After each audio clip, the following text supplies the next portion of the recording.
What's going on, everybody? Pete with Auto Repair Tips. Well, last winter I was making a video and I was bragging on my FJ, you know, how I had 300,000 miles and hadn't done anything to it. Well, I think I pretty much jinxed myself because first day of warm weather, I hit that, hit the AC button, and the damn thing started making all kinds of noise coming out of the compressor. So I cut it off immediately because I didn't want to contaminate the system. Went to spin the bearings and they were kind of rough and tight. So pretty much bearings are going in my compressor. So in this video, you guessed it, we're going to put an AC compressor in an 07 FJ, and I will not be using aftermarket parts. Let's get into it. So the first thing I'm going to do is hook up the machine, get all the Freon out. Low side goes here, high side is right there, and you can't mix them up because they are, one is smaller and one is bigger. Yeah, one is bigger, one is smaller. You can't swap the lines. How's that sound? Because they won't fit it. Because high side, holy shit macaroni. And you can't mix them up. High side is bigger than the low side. If you tried to put the high side on the low side, it's not going to fit. Then we're going to power this thing up. Come over here, it's on recovery. Go ahead and hit enter. It's checking the pressures in the system. It's doing this little thingy-me-do it does every time I turn it on and check the pressures. Recovering in progress. Once the machine's drained all the refrigerant out, what I normally do is go over here. There's a tank right here. I take it out. I come over to the little bucket I keep over here that we measure our things with. And this is how much oil came out. Let's get it all in there.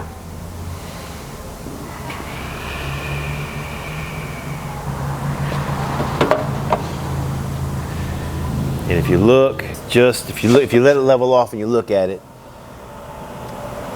it's just to the bottom of the one. Once I get the compressor out, I'll pour that in the cup, see what that reading is.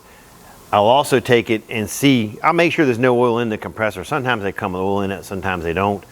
If it doesn't have any oil, I'm gonna see what's recommended to be in the compressor. I'll add that, plus whatever I dump out. So looking at some service data, it says I gotta remove the battery and the battery tray, and I'm guessing that's just for space. Always make sure, take the negative off first.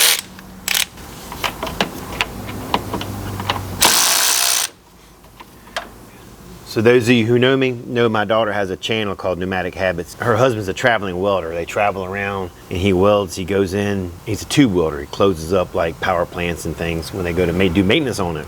So basically they bought a van and they converted a van into a camper. And they recently figured that the van wasn't big enough. So they sold the van and they bought a handicap bus. And in his profession, he doesn't work a whole lot through the summertime, so he has the summer off. So needless to say, this big yellow bus is sitting in my driveway while they convert it to a camper. Then when he's done, he wants us to paint it for him, some kind of green color. Not really sure why green, but I think that's what they like. I'm not much a fan of green, but it's not my bus, you know what I'm saying? But I will say it's sure nice to have them around because they travel so much, I never get to see them, you know? They're always on the road. And they have two dogs. I'm not sure what one of them is, like some kind of mountain dog, and the other one is like a lab, a rescue dog. Both of them are rescue dogs, I think, but one of them I know for sure is a rescue dog. You know, see the corrosion on the battery? You know why it's there? Because I'm a mechanic. We let our shit go. That's the battery tray. Not sure the reasoning behind all that, but maybe it's because to get this bolt out of the way so I can move this out of the way so I can move that out of the way. All right, next thing I'm gonna do is go ahead and get up in the air, take the lower engine cover off, take the belt off. The lower dust cover's got 4 bolts on it, although mine has 3. Not sure why. Guessing because it broke off, probably because like this is gonna break off. You dog.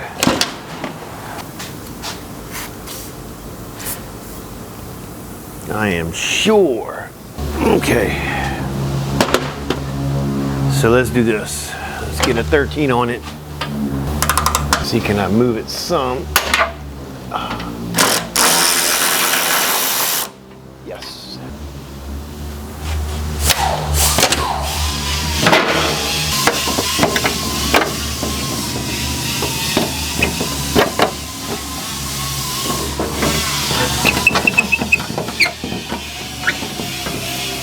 So here's your AC compressor right here. It's got a suction line on it and a discharge line on it. I believe this is the suction side there's a bracket right here that holds looks like about a 10 millimeter. I need to take that bolt out, and then when I disconnect it up top there, this line will just lay out of the way. So I'm not sure how well you can see it or not, but if you look right there, there's two 10 millimeter bolts. One holds on the suction line and the other one holds on the discharge line. So for right now, let's go ahead and get that belt out of the way. The belt tensioner has a 14 millimeter on it. Just get your, whatever you can use. I use a ratchet. Just come back with it like this. Just relieve enough just to take it off the AC compressor. Now my belt is fairly new, and believe it or not, I didn't put the belt on. I had my son-in-law. It was, he took it to work and he had one of his guys do it for me there. But that's probably who broke that bolt right there. So Nick, if you're listening to me, y'all owe me a bolt. All right, let's go ahead and get this up here out of the way. We're good like that.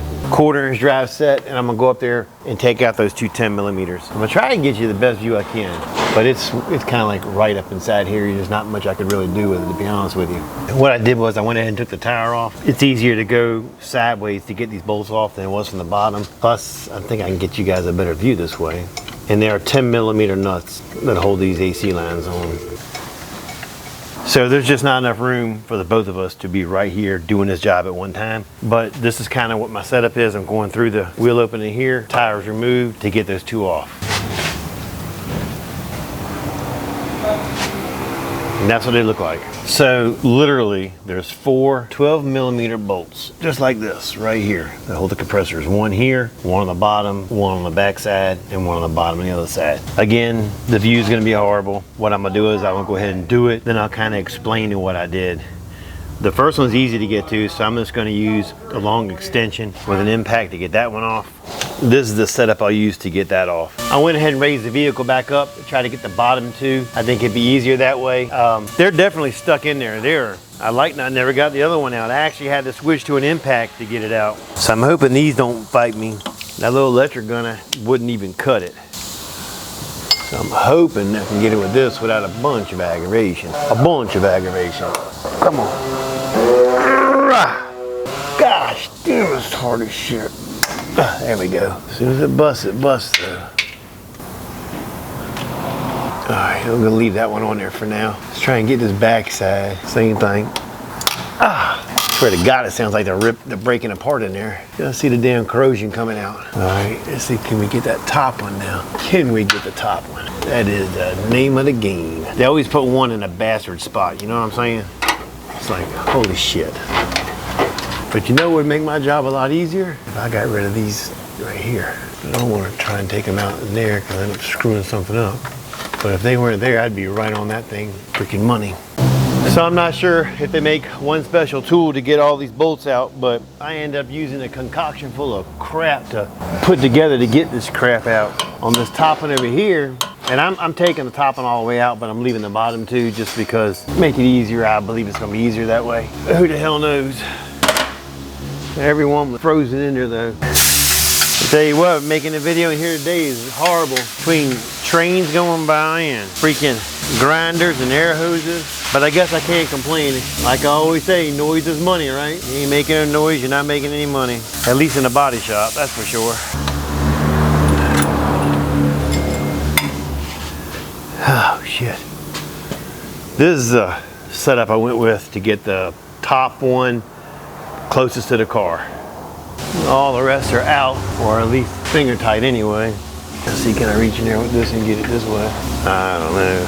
1/4 inch swivel, 12 point, reaches right in there. Like, now I never got these bolts out. Not that they were difficult to get to, they were frozen on there. Again, I don't know why it had me take the battery tray out. I believe it's coming out through the bottom, but it may not. Looks like it will though.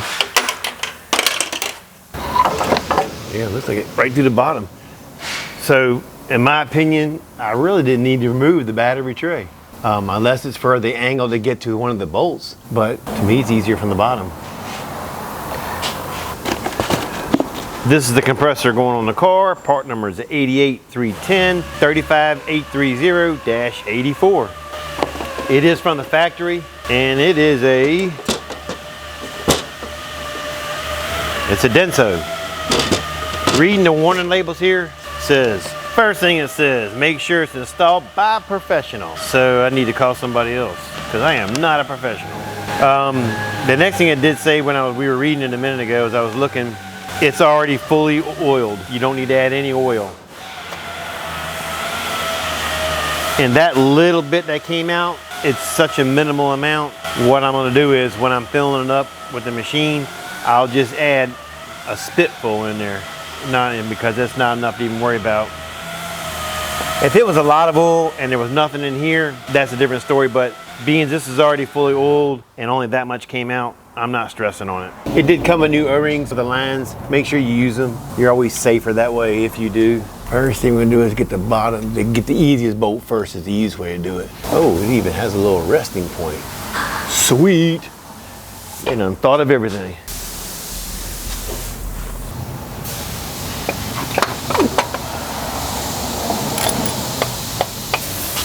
All right.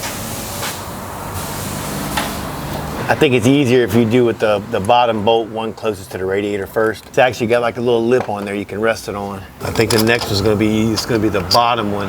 Because there's a lip on that also. That when you pull down to it, it rests on it. All right. Seems like when you're going back, it's always easier and quicker. Get my short ass up in here and be all right. This don't feel right. This is the one that fought me the most coming off, if you remember. I think to get it started, I'm going with a 1/4 inch setup with a 12-point swivel head. Because it fits on there easy. It just, we just want to get it started all the way, then we'll torque it down the rest of the way. I actually put two extensions together. And once I get it all the way up in there, then I'll go back with a 3/8, torque it down the rest of the way. But I'm going all the way up there. I'm gonna do them all with this first. I think that's the easiest thing to do because it fits on there the easiest. It's Friday and 4 o'clock ain't come fast enough. That's for damn sure. All right, they're all snug. Put my 3/8, torque it down. Let's get her plugged up.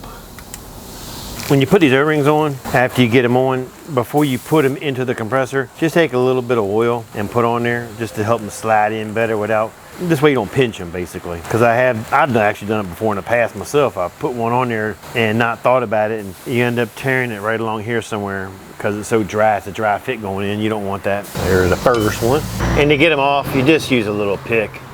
Kind of reach in there and pick it out. I'd show you that one, but she just got flung across the room. So now we get to go back to the fun part, putting them damn lines on there.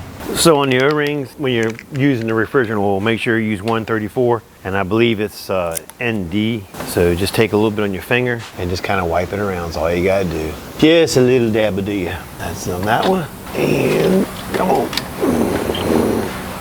That's on that one.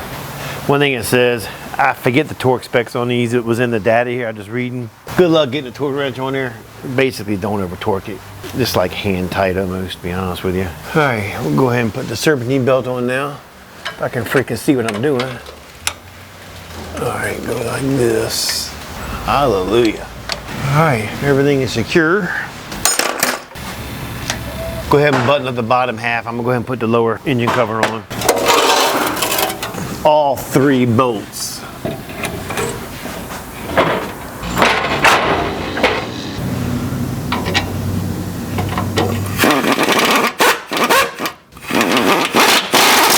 All right, let's lower it down and get the battery back installed and hook the machine back to it. Go ahead and get the battery tray installed. Again, I did not see the reasoning for taking this out. It wasn't in my way at all. And no, I'm not gonna clean off the battery ends. I'm gonna live life dangerously. Gonna live life on the edge. All right, it takes 0.63. So we're gonna do a auto sequence is what I'm gonna do. Will I be recycling? No, there's nothing in there. Will you be pulling a vacuum? Yes. No, on the oil. We're gonna do a 20-minute vacuum like I said, not 63, good Lord. 20 minute, hit okay. I'm gonna do a leak test on it. Will I be charging? Yes. This thing used to have a built-in disc where it read all the cars. You pick what car you had on it. The disc got corrupt somehow, so when I get to this point, I gotta hit any key and then manually put it in. I'll go down to 63. It never fails. If I put in what it says, you gotta, I think on this one here, you need to compensate for the lines a little bit. So once I put 63 in, I'll start the car, I'll look at the readings, see if I need to adjust it any. We're getting noise from all ends, ain't we? All right, we're going to go with both. Start, next, and continue. We'll see you in 20 minutes. All right, we're all done. It passed the leak test. It put in 63 kgs. Pressure is sitting about 84 and 100 on the high. So let me go ahead and start it up. I'm hoping this will come down to about 30. I like to see the high side somewhere between, I don't know, 175 and 250 will be fine on a day like today. That's the goal we're shooting for. Let's see what happens.